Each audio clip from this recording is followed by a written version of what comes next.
Nagkusa ako na bilhan siya ng mga gamit niya. Damit, sapatos, lahat na ng kaya ko. Pero siya never ko man lang naranasan na magkusa. Gusto kong makipaghiwalay pero hindi ako makawala. At ngayon siya pa yung may ganang magalit sa akin. Dahil wala daw kong pakialam na nag-aabot siya sa pamilya niya. Na kahit daw walang-wala kami, wala daw kong pakialam na nag-aabot siya.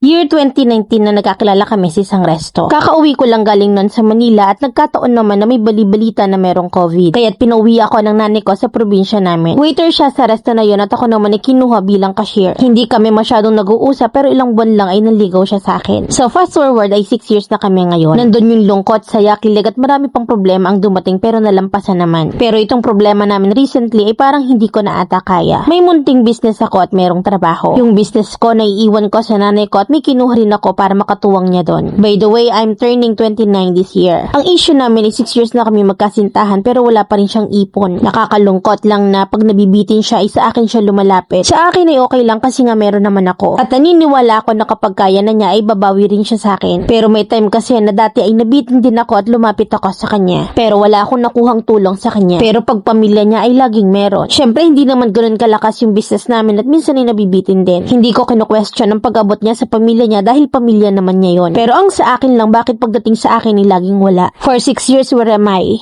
Recently widow. First time at delayed ako ng 2 months. Ang usapan namin ay magpapacheck up ako pero ang sabi niya ay wag na. Antayin na lang daw mag-positive. Pero ang sabi ko, paano kung may problema? Na kasi irregular yung mens ko. Kaya't ang ending ay napapayag ko siya at ang sabi niya sa sahod na niya. After ng sahod niya, nagulat ako kasi humihiram siya ng panggas sa akin. Sabi ko, may sahod ka diba? Nasan yun? Mas malaki pa yung sinahod mo sa akin. Sabi niya nagkusa daw siya sa bahay nila like, ha? Kapag nauubusan siya sa akin siya lalapit. At kapag ako yung nangangailangan palaging wala. Hindi to about sa pera eh. Ang akin lang gusto kong malaman kung nasa priority ba ako or nasaan ba ako for 6 years. Gets ko na maliliit pa yung mga kapatid niya at breadwinner din ako. Pero nakakalungkot at sa simpleng check-up lang eh, hindi pa niya maibigay yun sa akin pero sa family niya laging meron. Nagkusa rin ako na bilhan siya ng mga gamit niya, damit, sapatos, lahat na ng kaya ko. Pero siya never ko man lang naranasan na magkusa. Gusto ko nang makipaghiwalay pero hindi ako makawala at hindi ako matauhan. Na ngayon siya pa yung may ganang magalit sa akin dahil wala daw akong pakialam na nag-aabot siya sa pamilya niya. Na kahit nga daw walang-wala na kami, ayaw daw niya nakikialam ako sa pag-aabot sa pamilya niya. May usapan na rin kami sana na magpakasal this year. Pero hindi ko pinang-down yung cash ko last year kasi nga that time nag-away na naman kami. Kaya hinold ko yun. Na ang usapan namin ay bare months this year pero ni piso wala pa siyang niaabot sa akin. Baka sa payo mo mamilin ni matauhan ako. Okay lang na mareal talk mo ako mamilin at sana'y mabasa nyo yung sulat ko. Letter sender, Mika.